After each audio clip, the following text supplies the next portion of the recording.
Okay guys, what is going on? So today is a 30-kilometer long run and I'm getting smoked by the heat. This is one of the hardest moments I've ever felt during training in my life.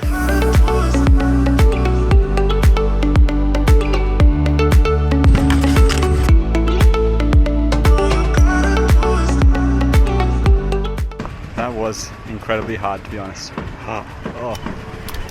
Hey guys, what is going on? Welcome to a new video. Thank you for tuning in. In today's video, I would like to share with you a little bit of my plans for 2024 regarding races, events that I'm going to take part in, and what to expect from this channel. First off, thank you to everybody who tuned in the past year. It has been a big year of growth for the channel, even though there are still some kinks to iron out. But I truly believe that the work that I put in to the channel last year is something that is going to help people for a long period of time, both with inspiration, with practical tips, with things that personally I wish I knew before I had taken on the events that I've taken on. I'm really happy to receive everyday comments that how these videos helped you in some way, shape or form, and that is the main reason why I make these videos. I really want to create a body of work that can stand the test of time and that can help people to prepare for Ironmans and ultramarathons faster, in a more efficient way, having more fun, enjoying it and avoiding many of the mistakes that I've made. And this took a turn towards the end of the year with a focus on ultra running. Ultra running is awesome. I love it. It is absolutely something that has captivated me just as much as Ironman captivated me some years ago.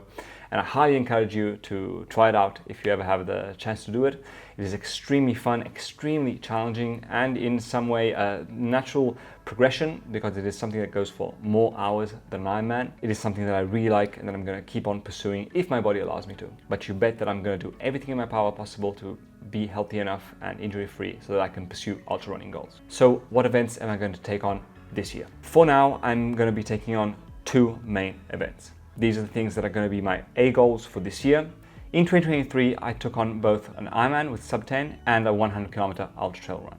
In 2024, I really asked myself, what did I want to do? Did I want to do another Ironman with a time goal, or a harder Ironman, or if I wanted to do something else? I really thought to myself, what excites me in Ironman? And I realized that at this point, there's only two goals that really interest me in the Ironman space. One is going sub 9 hours, and I will pursue that goal. I don't know when, it might be this year, it might be next year, but it is something that I really want to do. And the second thing that I really want to do in the Ironman space is qualify for Kona. And qualifying for Kona, I don't think I will attempt it this year because of the limited number of slots, which basically puts me out of the equation because I should be able to take off 1 hour off my time, which is something that is simply, in my opinion, not doable in 1 year. But I will try in 2026 if everything goes to plan. So this year I'm going to be taking on different challenges, some in the running space and some in the extreme Ironman space. So the first event that I'm going to take on is in ultra running, and it's going to be a 100-mile ultramarathon. Istria 100 by UTMB, which is going to take place on the 5th of April. Istria 100 is a 100-mile ultramarathon taking place in Croatia, and it's going to be the next evolution from 100K. After I did 100K, I was absolutely shattered. But I had in no way, shape or form realized my potential in ultra running. I could have done things differently. I could have paced the 100K differently. I could have chosen a different kind of race, so with less steep uphills and downhills, and I could have definitely gone for longer. And right now I'm working on the recap video from that event. Trust me, it's going to be amazing. It was an amazing day. But the thing that I realized while I was editing the recap is that there is a calculation for how long the ultra was, and it basically takes the distance and the elevation and it just spreads it out on a flat distance. So how long would the ultramarathon that I did be if it were completely flat? And it came out to be around 153 kilometers flat. So that gave me a boost of confidence to think that 100 miles might be possible. It is something that I've always wanted to do. I've always wanted to run 100 miles. I see it as something possible to do. I don't know if it's going to be this race. So many things can go wrong in preparation.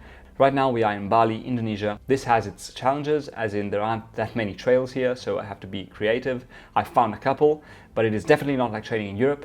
But here the plus is that it is warm. It's very nice to train outside. I can ride the bike a lot, so I can keep the general volume up weekly. I'm putting in some really solid running weeks. This week was 100K running, 180K bike, and 1 hour strength. So in total it was 21 hours of training, and I'm going to keep on progressing to the big week, 168K week, that's going to be happening mid-March, so around 20 days from now. All with the goal of getting to the 100-mile ultra injury-free, strong, mentally strong, and ready to give it everything. The second event that I'm going to take on is an extreme iron distance event, and it's called Mercantourman. And in my opinion, this event is the hardest event in the world. Why? Because it is an off-road iron distance triathlon, or almost iron distance. The bike is slightly shorter, but for good reason. So the distances of Mercantourman are 3.8k swim in the sea, and then it's going to be 140 kilometers of gravel cycling off-road with 4,000 meters of elevation, really hard bike section, and then a 42.2 kilometer trail marathon with, I think, 1,500 meters of elevation gain. Mercantourman is an event that excites me incredibly. It is something that I wanted to do last year already, but it was a different format. It was longer, so even more daunting, but it required a crew and a lot of different logistical things that just did not come together last year. But this year, being that it is in this format, so almost an iron distance, it is something that you can do without a crew. And in my opinion, it is a unique event in the world. I don't know of any other events with this distance anywhere else. And it is truly an extreme event. It truly is an extreme triathlon. It is extreme because, in my opinion, gravel and off-road is incredibly more challenging than road riding. I don't really see anything extreme about riding a TT bike over hills and passes. Riding off-road gravel on remote roads is something that really excites me, and it's something that I'm going to give my absolute all to train for this year.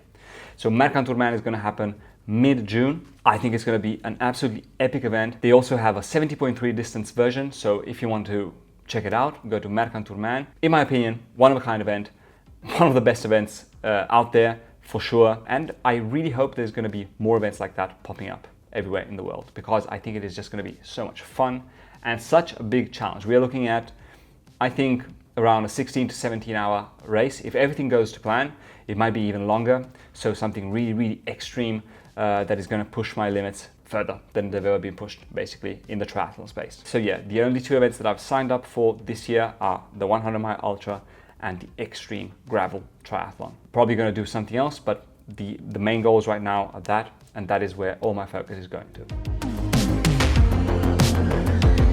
On this channel, I would like to keep on contributing to your journeys and help you in your preparation towards Ironman or any endurance event. It could be ultra running. So I'm going to be putting out as many videos as I can with helpful information and tips regarding these topics, in the hope that you can bypass some of the mistakes that I made and have solid, good preparations towards the events that you want to take on. Parallel to this, I'm always going to be making the event videos, so the lead up to the event with training, the breakdown of the training, and the event recap, like I've been doing for all the events that I've done up to this point, because I think they really help to learn by experience. Through my experience, I think you can really learn a lot from these experiences, so that you avoid the mistakes, or that you take the good things that I did and apply them to your own journeys. Endurance training racing is an absolutely amazing thing that has entered my life almost by chance. Never thought I would be at this point right now.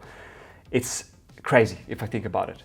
But the thing is, in the past months, I've spent a lot of times physically training with beginners. There's going to be also some content coming out from that, because my girlfriend, I've been training her, and she's been absolutely smashing it, both on the bike and on the run. And it has been a really valuable experience to coach someone from absolute zero to the point that they can enjoy riding their bike and running. That is something that they actually enjoy doing, because they see the progress, they see the potential of what can happen in the future, and they can feel the physical and mental benefits that you get from doing consistent endurance exercise every day, training, and maybe even starting to think about goals to take on in the future. So definitely going to make some content around that. And apart from making the content, it's something that really helped me reconnect with what it was like for me to be a real beginner, someone who had no experience in any sport and taking my first steps. And the most important thing that I've been learning from coaching my girlfriend is understanding how many things she can avoid, because I've already experienced those mistakes, and that, I believe, is one of the main reasons her performance is getting so much better in such a short period of time. Okay guys, so this was just a little update. Thank you as always for tuning in. If you have any recommendation of events that you would like me to see take on, put them down in the description. Or if you want to share any events that you guys are taking on, leave them down in the description. It will probably help other people who are looking for tough endurance events to take on. Thanks for watching. I will see you in the next video, and happy training.